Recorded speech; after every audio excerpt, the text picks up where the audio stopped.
My reign as a Jeopardy champion lasted almost 35 minutes. This was coming, like the waiting room of the vasectomist, and I know that's not what he's called. I know there's like a fancy word, but... If you leave, I have nothing left to live for.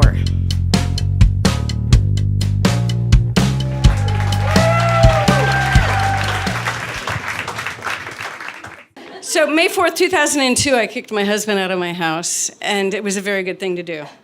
So the first person I called was my sister, and my sister is Amy, and Amy's 5 years younger than I am, and she's funny as shit and smart, and so I would call her, and I would call her at 2 in the morning, and I would call her at 3 in the morning, and the thing was, is that time, my sister had met her cowboy, and she had he had this cowboy hat, and like the rodeo belt buckle, and this big old chain around his neck with his gold cross, and he would leave her love notes. And Amy hadn't had enough love notes. And he would cook by her Weight Watcher rules, and at night they would snuggle and watch movies together. So she'd bought this big screen TV and these big ass speakers, and then the speaker wire just kind of snaked across my sister's really sloppy. So you'd have to step over the speaker wire to come into the house. And they would set the alarm for 30 minutes early every morning so that they could snuggle before my sister went to work. I know, it was great. And when she told me that, I was like, wait, when you go to work, does he go to work?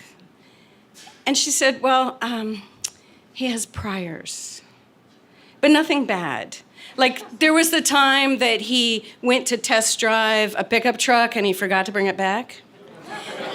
And there were a couple of times where he wrote checks on other people's accounts or on his account with no money. But in total, he had 3 opportunities to be a guest of the state. And as my sister said, it's really hard to get a job if you've got, if you're an ex-con. And so she had bought him a pickup truck, like a big old dually and a utility trailer and ladders and paint, everything to set him up in a house painting business.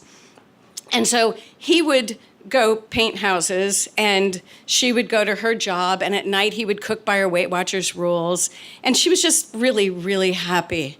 And it was a fabulous thing, and we talked every single day. It was like movies or politics or my kids or my divorce or whatever.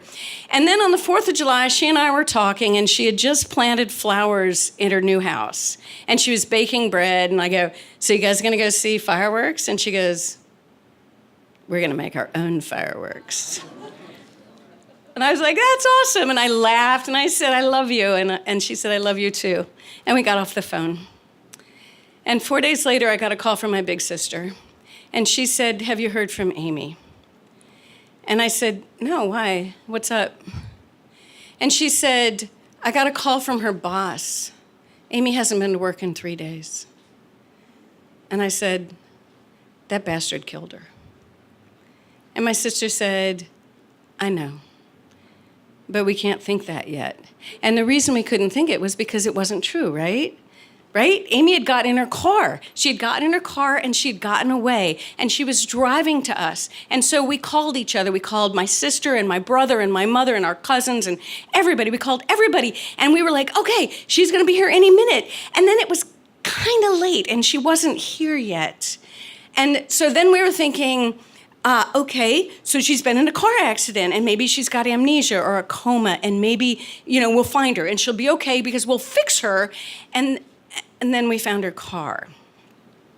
And then we found a note taped to the inside of her desk drawer at work, and it was addressed to the county sheriff's department, and it said, if I am missing or dead, pick up Ron Ball.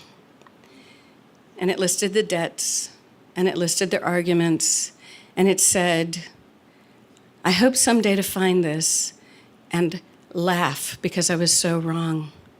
But if not, don't let him get away with it. Search dogs went out, helicopters went up. We all ran to the city she lived in. The cyclops eye of the TV cameras followed us everywhere. My mother would stand in front of these banks of microphones and say, please help me find my baby. Eventually, I had to go home. I had a 3-year-old and a job, and I had to leave. And so I went back home, and I tried to live not knowing.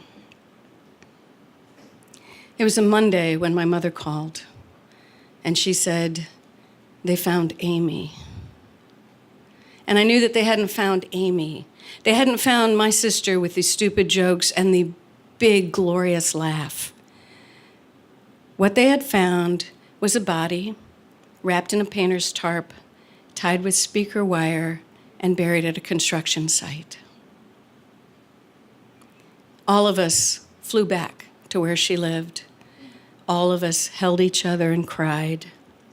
And I remember the moment when our favorite detective, after seeing the dental records, drove up in his Crown Vic, jumped out, held his arms out to my mother, and said, "It's Amy." And then he held her while she cried.